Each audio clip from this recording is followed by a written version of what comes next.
আবু সাকাফি ৰাদিয়াল্লাহু তাআলা আনহু কৈছে মই ৰাসূলুল্লাহ সাল্লাল্লাহু আলাইহি ওয়াসাল্লামক ইৰশাদ কৰতে শুনিছো যি ব্যক্তিয়ে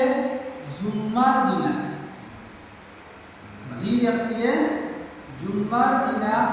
বৰ ভালদৰে গোসল কৰি অতি পুৱা বেলাতে মছজিদলৈ যায় ভৰিৰে খোজ কাঢ়ি যায় সৱাৰীত আৰোহণ নকৰে ইমামৰ ওচৰা ওচৰিকৈ বহি আৰু মনোযোগেৰে খুতবা শুনে খুতবাৰ সময়ত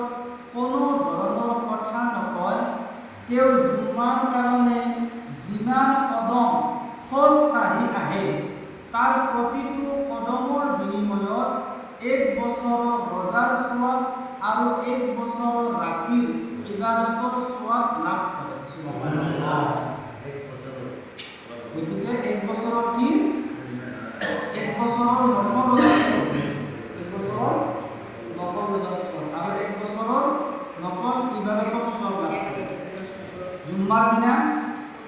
যিজন ব্যক্তি ভালদৰে গোসল কৰে অতি পুৱা বেলাতে অলপ সোনকালে আহে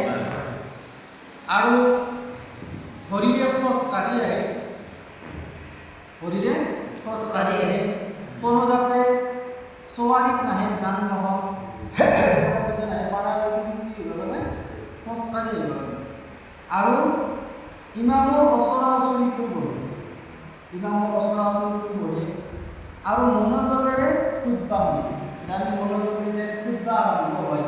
খুতবা যাতে আমি কি কৰোঁ মনোযোগ সহকাৰে শুনো যাতে আমি তাত যাতে আমি কি নকওঁ কথা বতৰা নকওঁ মনে মনে শুনি কৰে আলোচনা নকৰি কথা নকৰি নহয় খুতবা শুনাটো ৱাজিব আৰু খুতবা শুনাৰ সময়ত যাতে একেবাৰে মনে আমি খুতবাটো একেবাৰে ধ্যানৰ সৈতে খুতবা আৰু তাত যাতে আমি কোনো ধৰণৰ কথা নকওঁ তেওঁ জুম্মাৰ কাৰণে সেই শুক্ৰবাৰৰ কাৰণে জুম্মাৰ দিনৰ কাৰণে জুম্মাৰ নামাজ পঢ়িব অহাৰ বাবে তেওঁ যিমান খোজ কাঢ়িলে তেওঁৰ প্ৰতিটো কদমৰ বিনিময়ত প্ৰতিটো খোজৰ বিনিময়ত 1 বছৰৰ নফল ৰজাৰ সোৱাব